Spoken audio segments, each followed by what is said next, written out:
Jackie Dean. Thank you. I regard it as a gift to be able to follow that speaker in this, the general debate, and to say how proud I am to be part of a government that is focused on the things that matter to New Zealand, focused on the economy, and in the instance that I want to talk about today, focused on reform of the Resource Management Act. And it was truly a gift for that member to cry crocodile tears about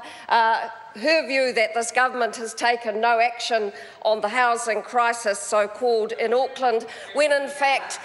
Minister Nick Smith has done little else over the last 2 years but focus on the issues around strong economy and strong growth in Auckland. And the number of measures that minister has taken together with this government to tackle the need to provide for more housing is legion. But I just want to focus on one aspect of that, and that is in this second tranche of RMA reform, which will in fact provide for planning processes to allow speedier, more effective consenting to provide for housing in district plans, and that,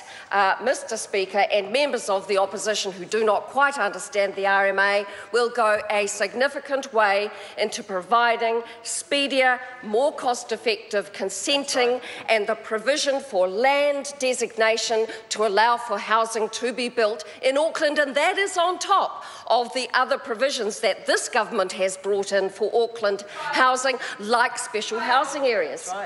Which are beginning to bear fruit. Now, you see, one of the problems that the opposition have with housing is that they seem to think that they can just say, we're going to build 800,000 homes in the next 10 years, and they think if they click their fingers and wave their magic wand, it will be so. On a cloud. Unfortunately, in the real world, the planning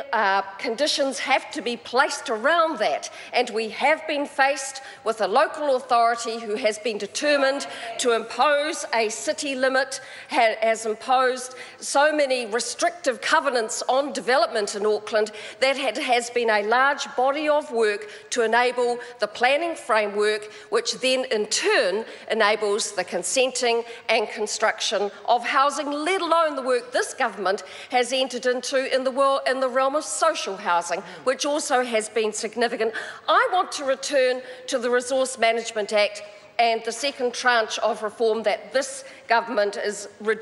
introducing. I want to refer also to what we fondly called the Loopy Rules Report, which was a large body of work undertaken by a group of New Zealanders who travelled the length and breadth of New Zealand, who consulted with thousands of people, many sectors, local authorities and industry groups, and who discovered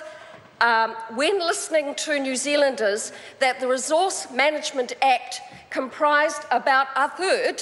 third of the complaints we heard around how difficult it was and can be to do business in New Zealand because of what they told us were loopy rules. And so, Mr Speaker,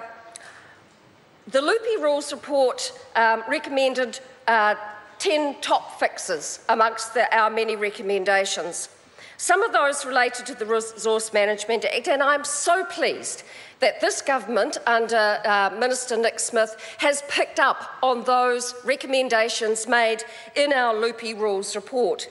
We did recommend that as part of RMA reform, that government eliminate the need for resource consents for minor and technical breaches, which caused so much consternation for homeowners and property developers. I am so pleased to see those provisions picked up in this RMA reform bill. We recommended the introduction of faster, more flexible processes for changing plans under the RMA. I am so pleased that this government, this minister, has chosen to pick up on that recommendation and to propose 2 new ways of